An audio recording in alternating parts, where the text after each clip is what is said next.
kalian dadi najis apa ma'al qalil.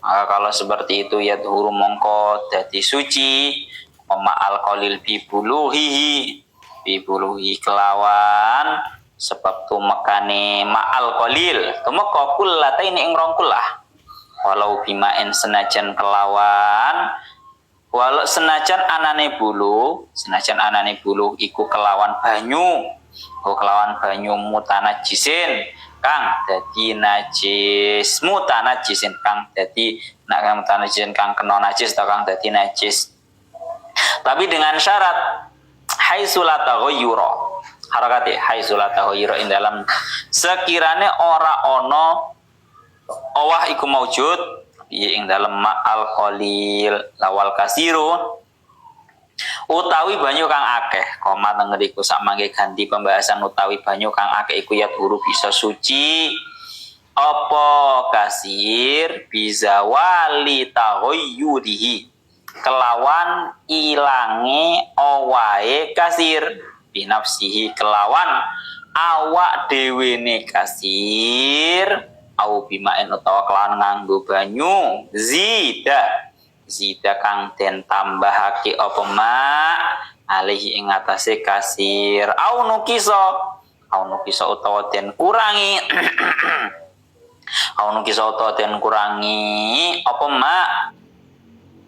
apa ma anhu saking kasir wakana lan ono apa albaki banyu kang isih keri banyu atau air yang tersisa iku kasiron kang akeh ya Allah ya Rabbi ya Karim wasa niha utawi kaping pindone syurut syarat wudu ning ya syurutul wudu iku jaryumain miline banyu ala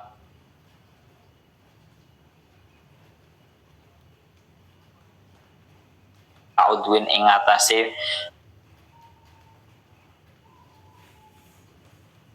anggota maghsulin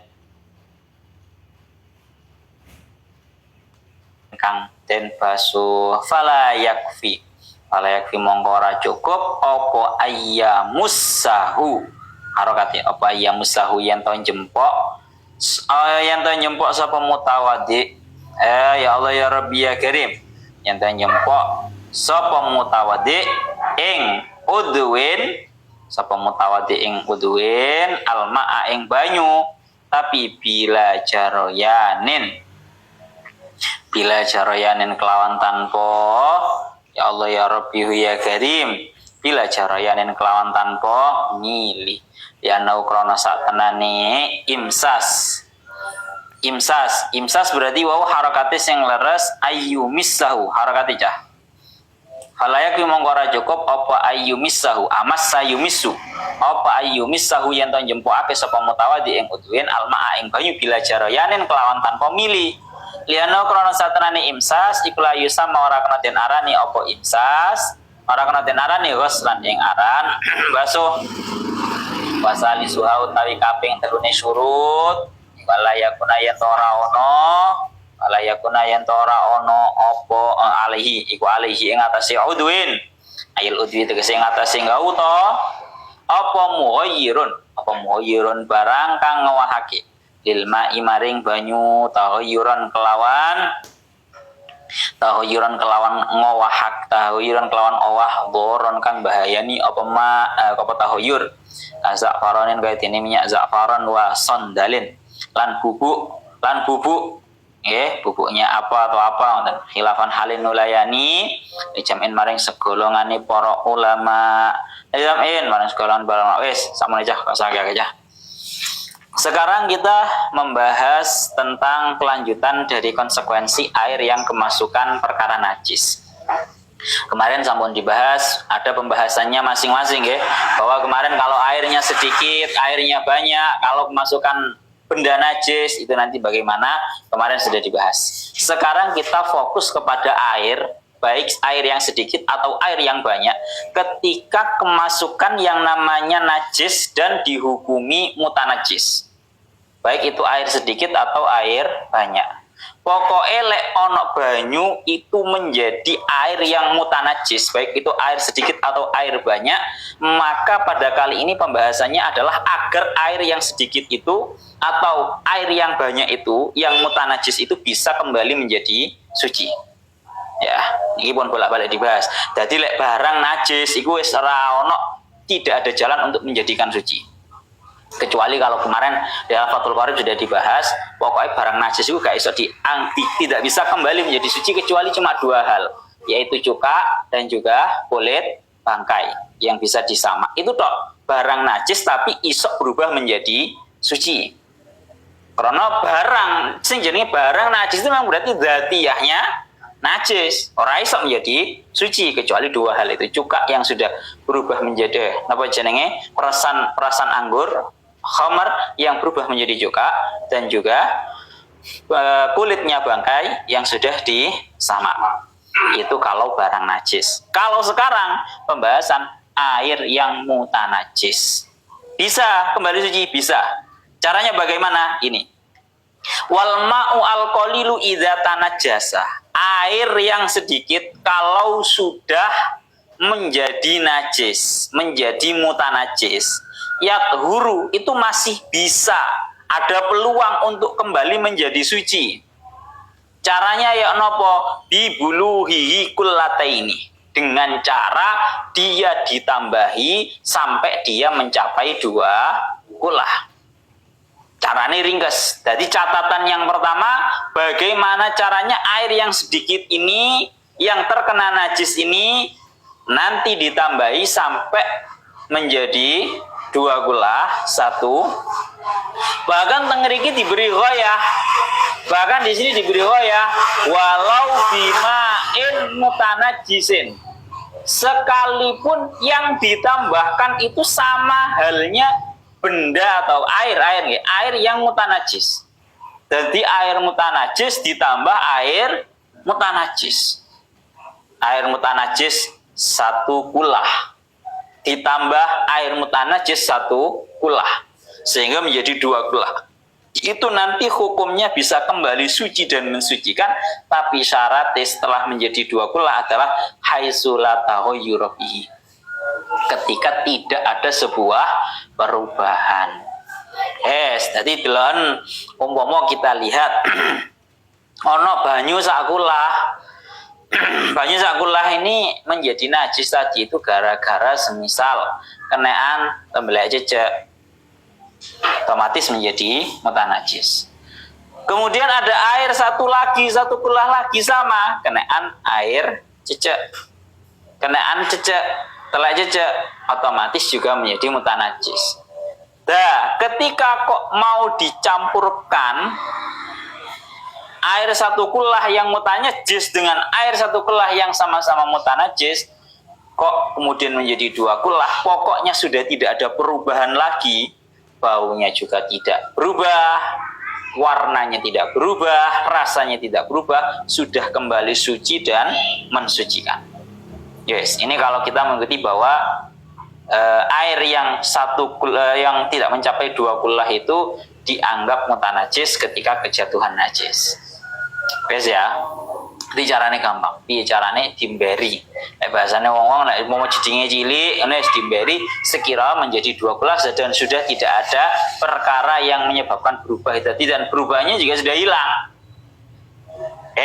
Niku 1. Mulane tengeliki di ngendikaken kalau yang namanya air mutanajis ditambah air mutanajis sampai 2 kullah saja itu sudah menjadi suci, pokoknya tidak ada tahuyurnya. Apalagi yang ditambahkan adalah air yang suci, ya tambah jadi suci pol. Ngoten lho. Mulane niki yang sering kula aturaken, iki ibarate sing wingi tak aturne. Sampeyan lihat di dalam kitab I'anahnya. Wa min buluhihi ma bihi ma law kana an-najisu aw at-tahuru bi khufratin aw haudin akhara wa futiha bainahuma hajizun wa tasa'a bi haitsu yataharraku ma fi kullin bi taharrukil akhar taharrukan anifan. Iki lho sing wingi tak omongno. bahwa setiap bak mandi biasanya kamu bisa mendapatkan itu di WC. WC itu biasa nih bak mandinya. WC-nya banyak, 1, 2, 3 WC umum. Lah biasanya setiap bak mandinya antara satu jeding dengan jeding yang lainnya itu ada penghalang. Maka tenggeri ketika akan andaikan penghalangnya ini diangkat. Semisal di penghalangnya itu cuma menggunakan kaca, kamu biasa nih akuarium, iwa cupang apa iwa apa no ya. Biasanya kan dikasih penghalang itu pakai kaca. Lagui contohnya, salah satu contoh nih.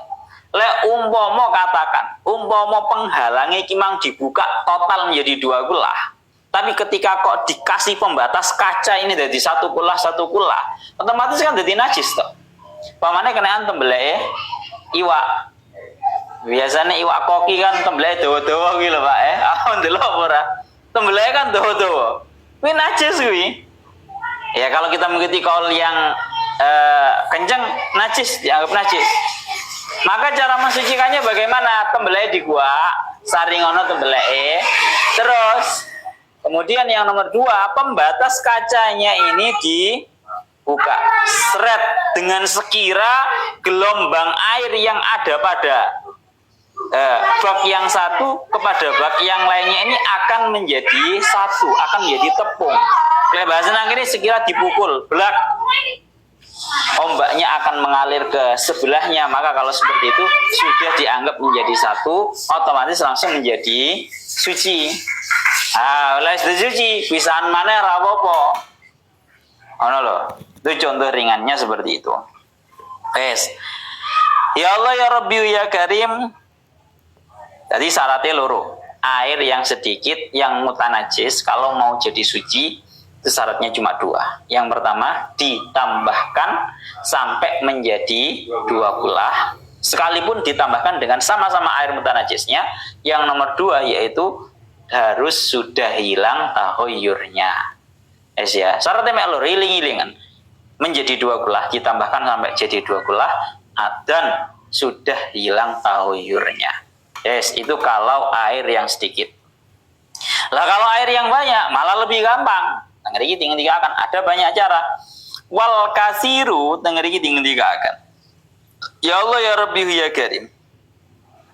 Wal kasiru yathuru bizawali tahoyurihi binafsihi.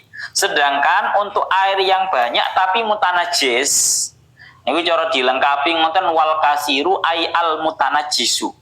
Ngoten ya. Perkara atau air yang banyak tapi mutanajis, itu cara mensucikannya kembali bagaimana? Yaitu yang pertama bizawali tahoyurihi binafsihi. Dengan hilangnya tahoyurnya secara sendiri. Ono banyu muake sak jeding ngono kuwi. Marang ono kok owah dari segi baunya. Gara-gara semisal terkena apa atau terkena apa. Ya benda yang najis. Maka ketika kok baunya jadi tiba-tiba hilang, maka otomatis langsung kembali menjadi suci. 1. Jadi gak lebih enteng. Kalau perkara yang banyak itu kamu lebih enteng. Au bima zida alaihi, atau dengan adanya air yang ditambahkan kepada air yang banyak tersebut. Banyu sak jeding. Sawah gara-gara perkara najis. Marongono kok dengan ditambahkan air, marongono kok owahe jadi hilang. Maka otomatis kembali menjadi suci. Au nukiso anhu wa kanal baqi katsiran, atau dengan cara diambil sebagian airnya. Ya, dan sisanya itu masih banyak. Maka kalau seperti itu sudah kembali suci dan mensucikan. Gampangan ngomongin tak ringkes ini. Syarat air banyak yang mutanajis itu bisa kembali menjadi suci itu cuma 1, yaitu cukup hilangnya tahoyur. Pokoknya tahoyur hilang dengan cara apapun, wes itu kembali menjadi suci. Tata cara tahoyurnya menjadi hilang bagaimana? Yang pertama bisa hilang dengan sendirinya, atau yang nomor 2 dengan cara ditambahkan air, volume airnya ditambahi. Atau semisal dikurangi. Jadi semisal kok ono banyu sing sebelah kene ku mang kok batang ono batange cecek ngoten nggih semisal. Marono kok diambil batang ceceke kemudian air yang terkena batang cecek itu tadi kok kemudian akhirnya sudah hilang, otomatis menjadi suci kembali. Yes, jadi enteng. Jadi tidak semua air yang mutanajis itu wajib kamu buang, sudah tidak bisa dimanfaatkan lagi, salah. Paham ya? Justru air itu bahasanya penak, gampang. Jadi airnya sedikit, iling-ilingan.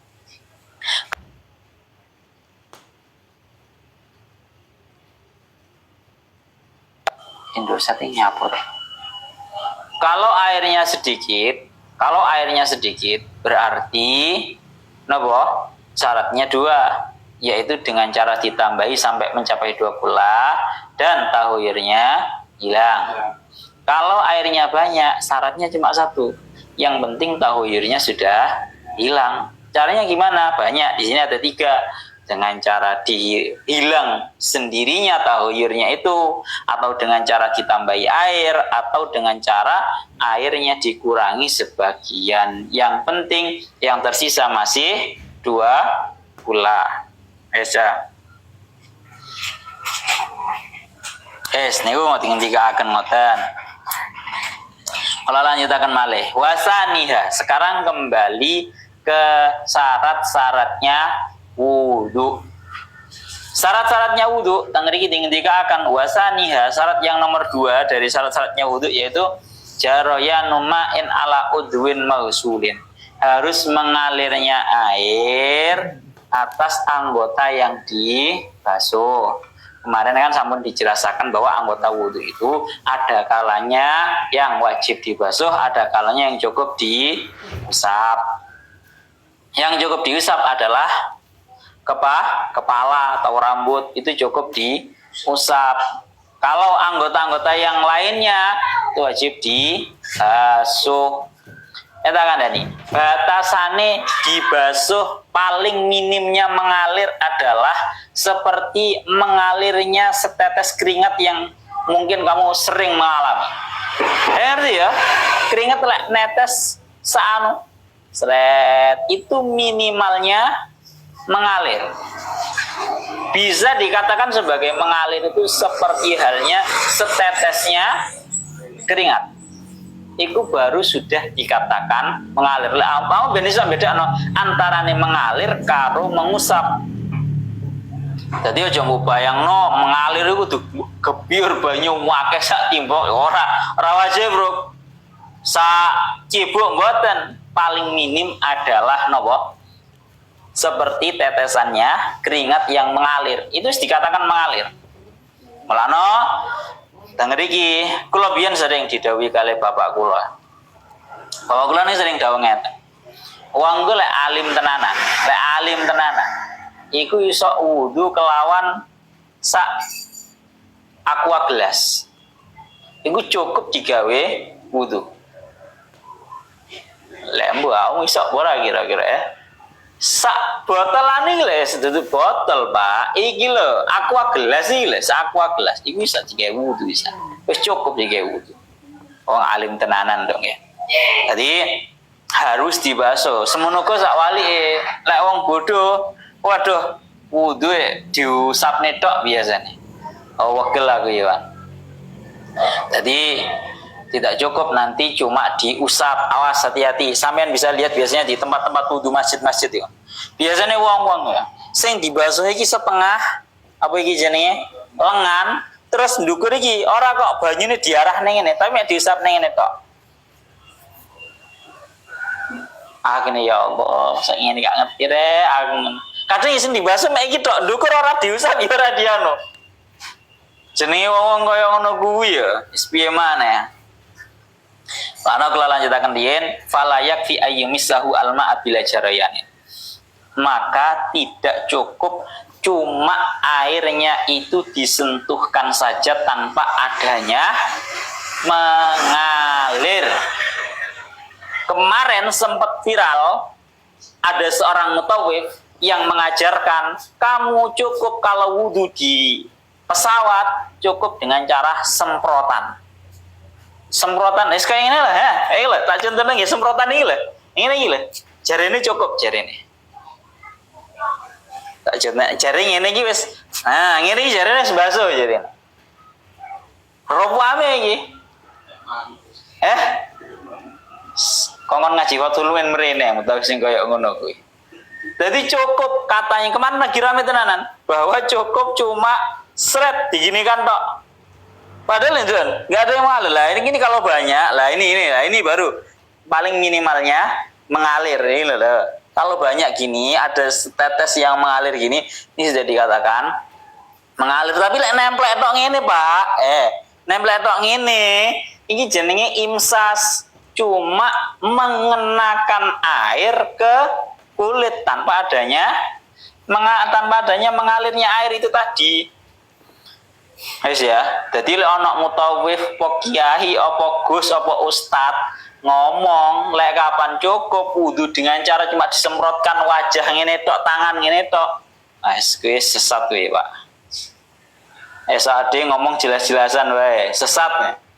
Cara dawe Gus Bahan ngono kuwi, saiki kan akeh to kiai Gus, ustad sesat ngono kuwi. Lek biyen wong diarani kiai ku ikhlas tenanan, krana anjen ngerti ngaji sehingga dadi kiai. Lek wong saiki ora, dadi ustad dadi kiai ku ngerti krana ana gajine. Oh, dadi ustad ana gajine lek dadi kiai, dadi ustad ae. Wong saiki kan ngono, Pak. Pun. Jadi itu hukumnya tidak sah.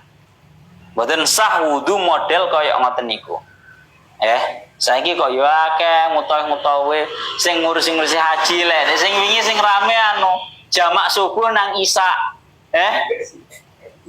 Semenjak kapan subuh bisa dijamak nang Isya kuwi ya ngono ya. Allah. Gemes aku. Mulane lho ya, kowe iki sing ngaji, kamu jangan sungkan-sungkan untuk menyodorkan diri ke parlemen pemerintah sebagai ustadz atau sebagai guru atau sebagai pemandu. Karena lek kowe ora gelem maju, kowe melok kedusan bahasa Jawa ngomong ngono. Sing mlebu akhire wong kaya ngono-ngono kuwi lho. Nah, yang repot kan gitu. Kita kalau ada orang bermasalah, berfatwa kontroversi, kita marah-marah. Tapi kamunya sendiri nggak mau masuk. Jangan kayak gitu ya, kamu masuk, gitu loh.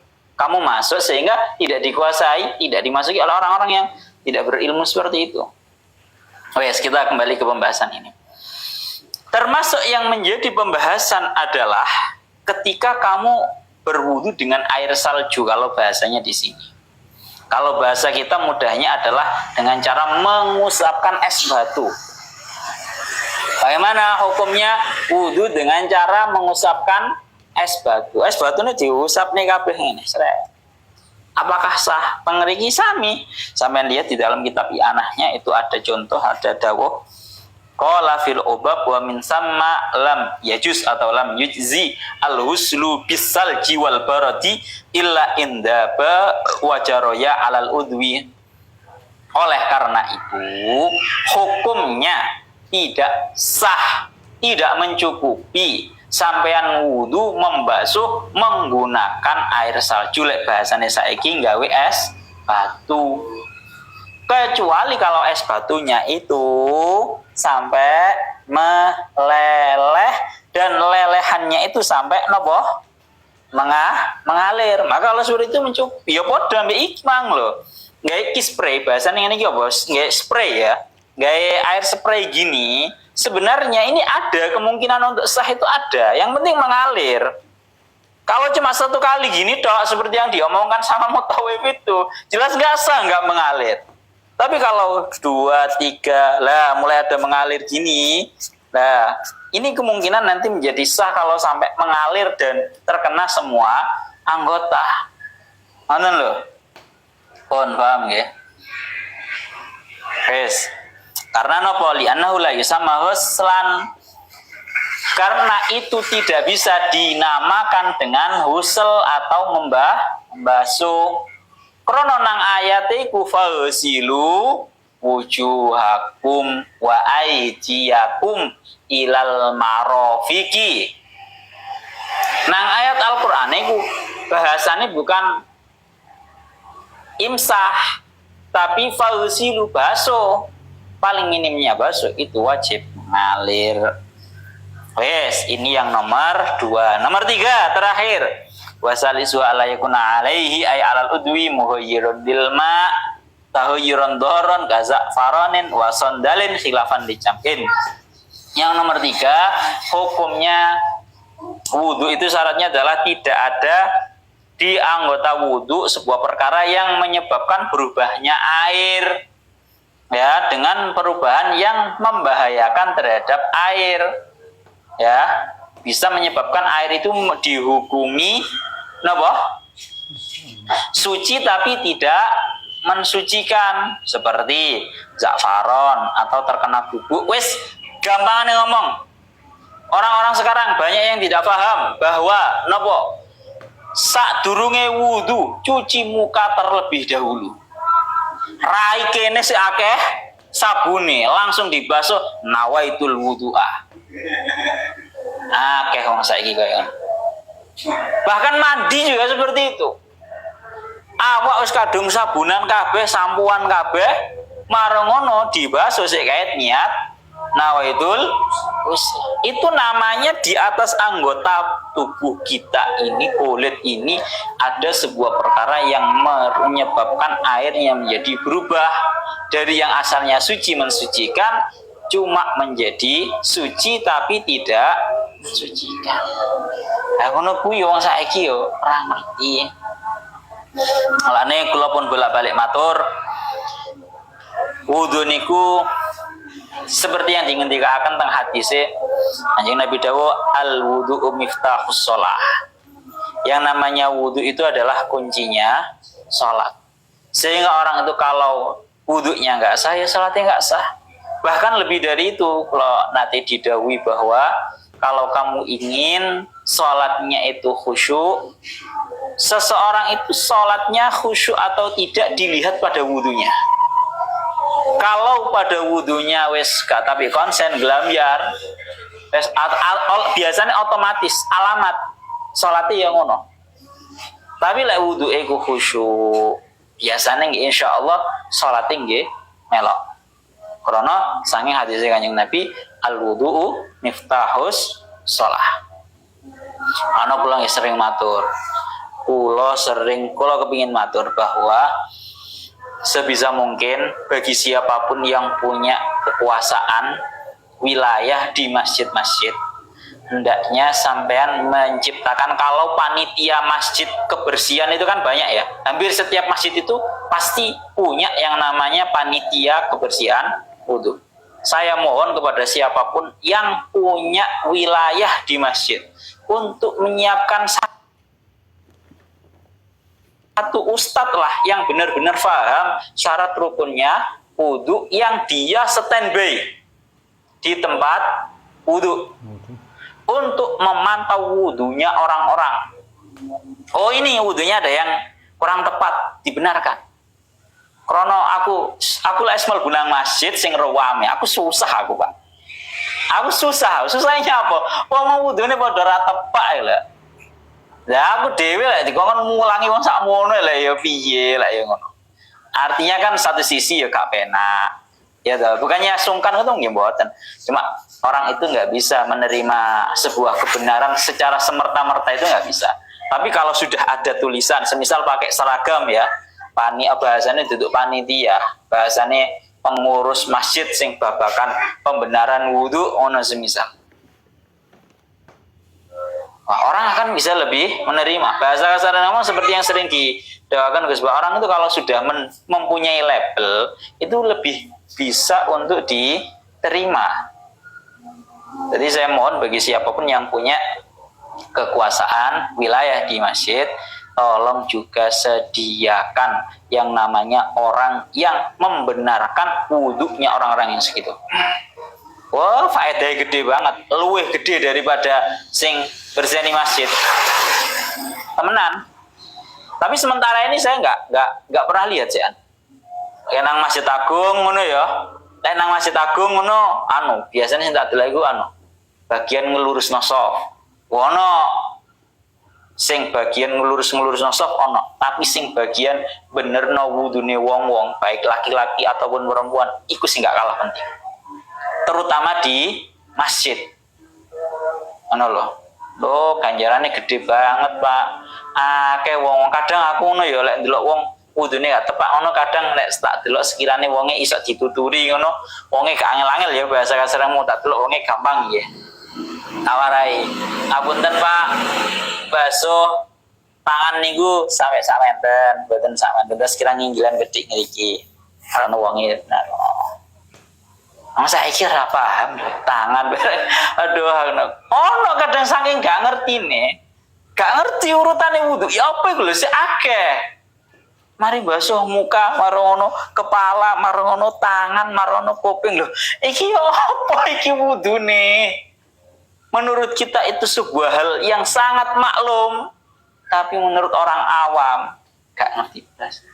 Aku tahu loh, nakoki koyo ngono lho. Sampeyan gak ngerti urutane wudu. Mboten semerap lho. Napa?